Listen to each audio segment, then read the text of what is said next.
Hi, I'm Kevin Richardson, and this is Time to Inspire Journal.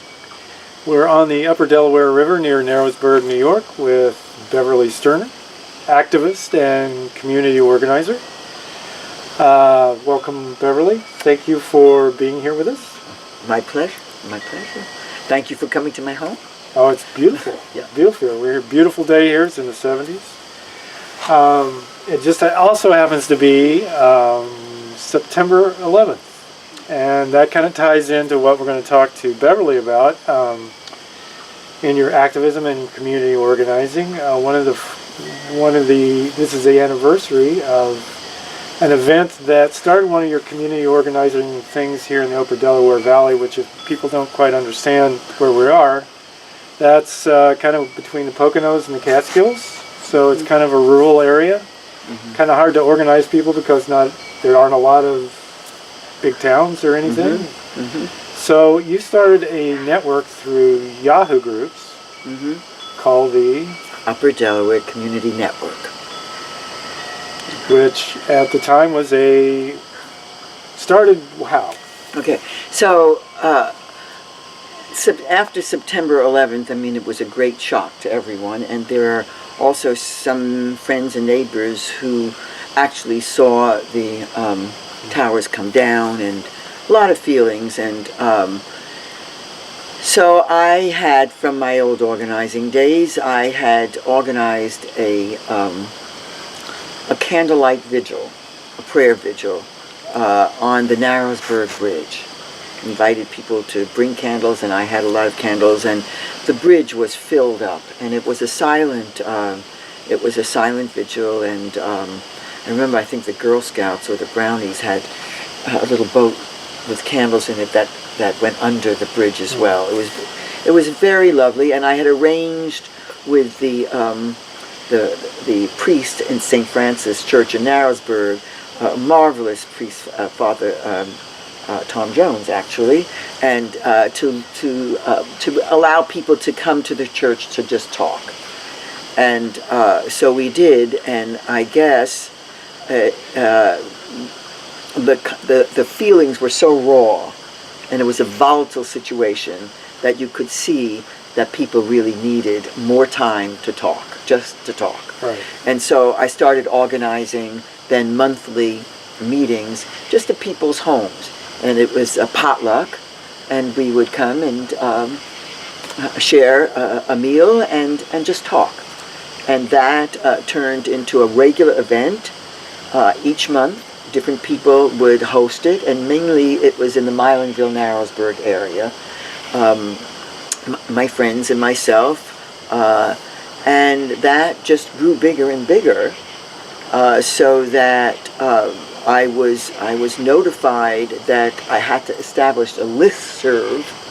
Well, I didn't even know what a listserv was, and I said, I just want to send these invitations out to a group of people, and the group was growing.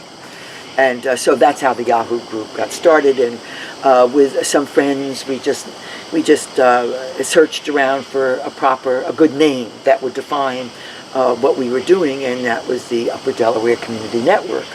So it's basically an online network, and it's basically a community bulletin board, but it also talked about and helped in the organizing against the power lines, the casino gambling, so much for that, and of course fracking.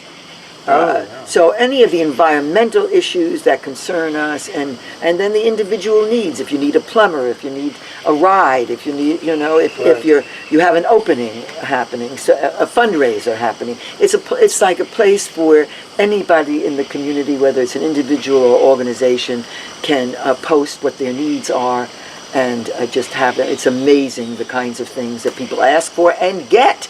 I've seen that. I've been one of those people. There you go. It's so wonderful, And I think it's wonderful because it's what I really wanted to do. I wanted it to take a life of its own. I don't want to be in charge. I just want to keep it going in a way that reflects my values That is, there are no attacks. You cannot attack people personally. There are no judgments. And it's not a place for opinions. Right. Even though I and so many of my friends have very strong opinions, this is not the place for it. But anyway, so it's grown, and now I think there are about 800 subscribers to the network. And That's sizable. Now, you were talking about it wasn't the place for political things. Now, recently with the 2016 presidential cycle, there was a lot of kind of similar fallout, I guess you would say, from that in your community here too. So you've started a second network, which is called the Upper Delaware Building Bridges, because I think we need a place to educate each other, inspire each other, refer people to things that you've seen, resources that you have, and connect. Connect to the things that will support us and help us to move forward in this kind of climate. And it's my experience, and it's my deep belief that community is the key to being able to face whatever comes with a sense of support and connection, because it's when you feel isolated that you feel powerless. Right. So I think that if we can connect here, both environmental groups, different environmental groups, to connect so that when we make a plan, we can support each other. Now you can still announce anything that you're doing on the Upper Delaware Community Network. So you can say, there's going to be a meeting at such and such. Right. But what you can't do there is organize on it, have a discussion around it, post things that do not relate to community. So, for example, you might think that saving whales is something that is key to your existence. You can't do it you can't post that on the network. So you may feel very passionate about things, but they have to be community related. Right. Yeah. And I mean, establishing these two networks is just grounded in kind of your working with A.J. Muste in the civil rights and the peace movement back in the 60s. Yeah. So how did that all come about? How did you get involved? I mean, obviously, these two networks are the product of all the things you learn. I mean, it must have been amazing, the people and the events and the power of people coming together at that time. Yep. It's been an exciting life, and it continues. It certainly does. Yeah, it's a friend of mine reminded me of this wonderful quote from Leonard Cohen's Anthem, and I just think of it so often, and it goes, ring the bells that still can ring, forget your perfect offering, there is a crack in everything, that's how the light gets in. And I think that's, I just heard a little duck just in the river. Did you just hear it? Yeah, they're so wonderful. So I think that whatever happens, wherever the cracks are, whatever the possible catastrophes that we have here or that we had in the 60s, there was tremendous revolution of thinking, and I feel so honored and blessed to have been part of that, and it was about nonviolence. It was the use of nonviolence to gain, freedom and justice and peace. Right. And so I started with I got involved, like these things by accident, it just happens, but it was the 60s, it was 1960, and I found myself swimming in front of a Polaris submarine in New London, Connecticut, in order to help prevent its launching, like, you know. Like you do. Like I do. It was all very dramatic and symbolic, evident, obviously. But yeah, I started there with the most amazing people who were all nonviolent, and but not just nonviolent in tactics.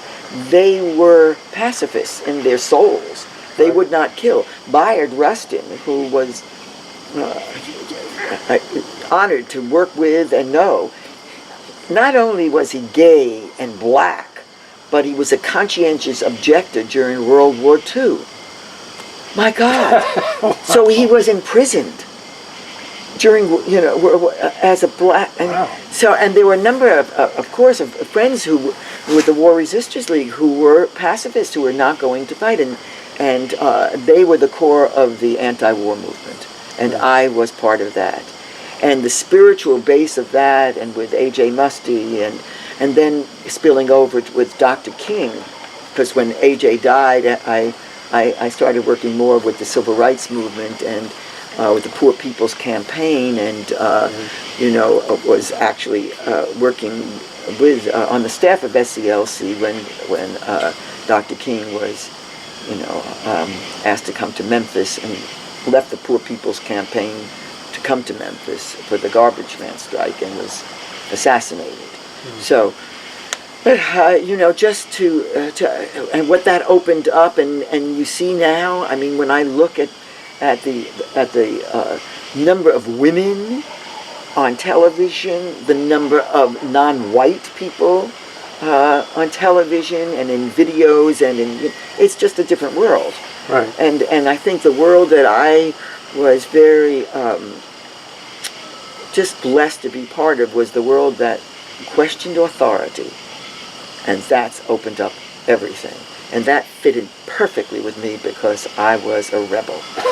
So, just, you know, so I just went right along, and, you know. Here are my people. Yeah, that's here are my people. And so I had a lot of training, all kinds of training in the movement, you know. And then that training allowed me to go and work in television, and I worked for NET for a while, and then had a very deep spiritual experience, an energetic spiritual experience in 1983, which then led me to do my own personal work, my own personal transformative work and healing, and yeah. So I kind of, and then I learned to do, you know, I worked with groups. I was a teacher. I did workshops up here, and so the combination of my political background and then my spiritual or personal transformative training, that's what I'm living here.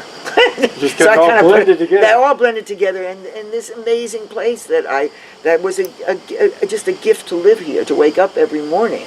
I mean, you know, it's like on, you know, just trees and animals and river and creek and good people, you know, to help each other. And, you know, I think that when we're given this kind of place to live, it's like we have an extra responsibility to give back. Right. And I think there are so many people here who do that.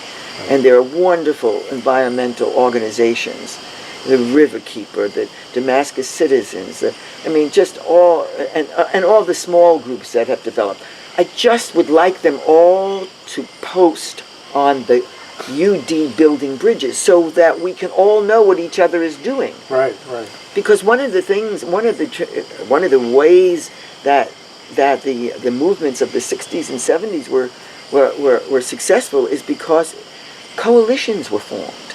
Right. We had coalitions. And so you have to have people connected to each other. And then you branch out, and you get the ministers, and you get the schools, and you get the unions, and you get the, you know, you get and then it builds from there so that we can connect to protect ourselves. to protect ourselves and what we, you know, and our, yes. And so that's, I mean, I think that's something that, I mean, maybe I'm the only one that's not aware of that, but, you know, you were talking about the training of these movements. That there was a lot of training of people. It wasn't just go out in the street. No, you had to prepare yourself to go out there so that you knew how to react or not react. Exactly. And it wasn't just physical, although in order to be able to endorse and be part of the coalitions and the demonstrations, everybody had to adhere to nonviolent strategy. You could not pick up your hand, you could not attack in any way. Right. But deeper than that was, how do you respond to someone who was attacking you verbally? What do you do? And that is relevant anytime. Right. Anywhere. And especially now. Timeless. Yeah. It's timeless. Yeah. What do you do?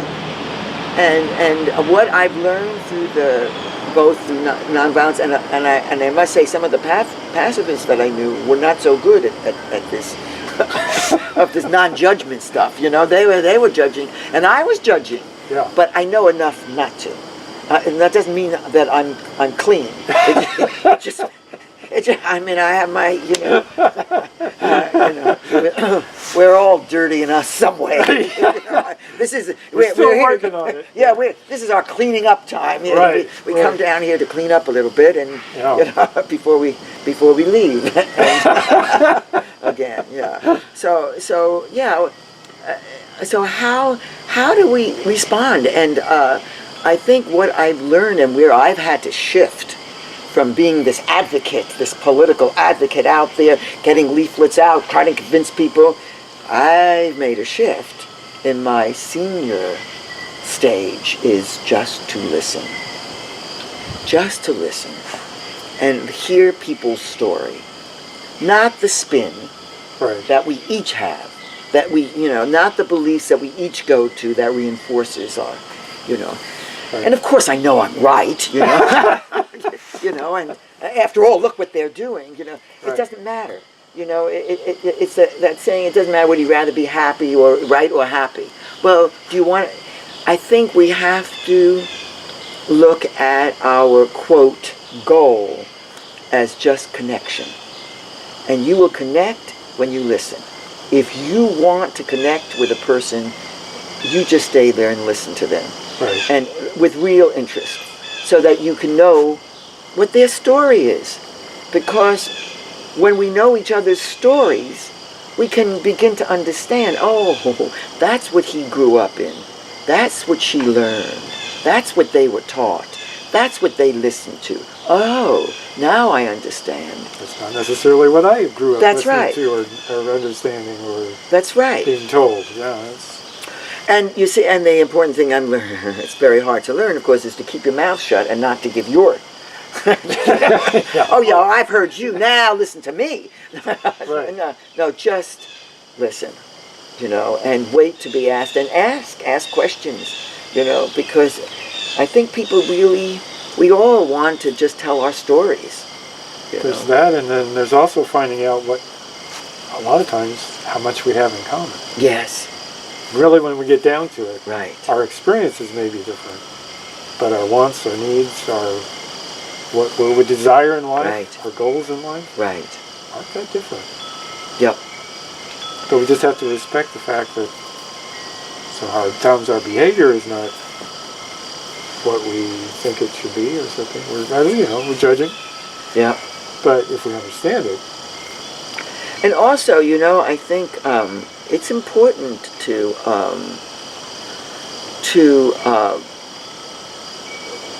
really seek out information, facts. Right.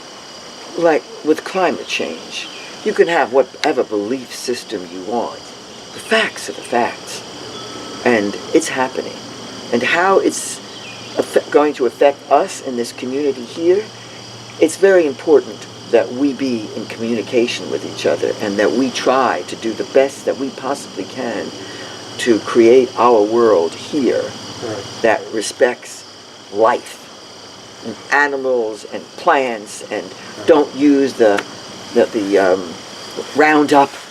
Don't use, come on, and we have to teach each other about that. And how important it is to be able to have bees and birds and plants and and that to just to come and respect this land, and not make a parking lot out of it, Right.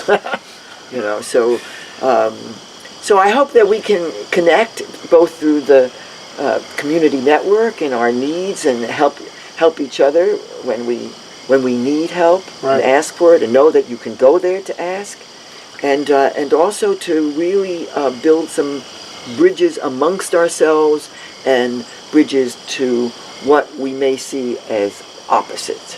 Right. Yeah, and find that common ground.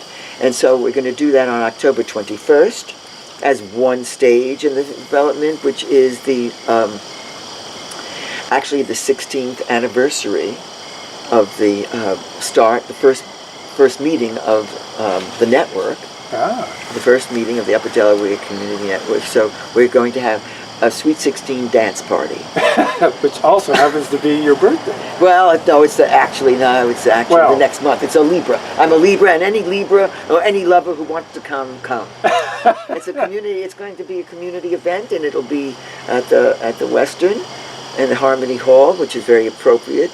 And so we can just, it doesn't matter what we've heard, we're going to dance, and then we'll work together. Yeah. Well, fantastic. Yeah. Well, and the Ducks are going to have And the fun back down there. Right. Well, Beverly, thank you for being with us, and it's always a pleasure. Always a pleasure to sit down and talk with you. Yes, and what a day that we got to do it. I know. Another divine intervention. And we got to share it with you. So Yes. there you go. Enjoy. All right, folks. All right.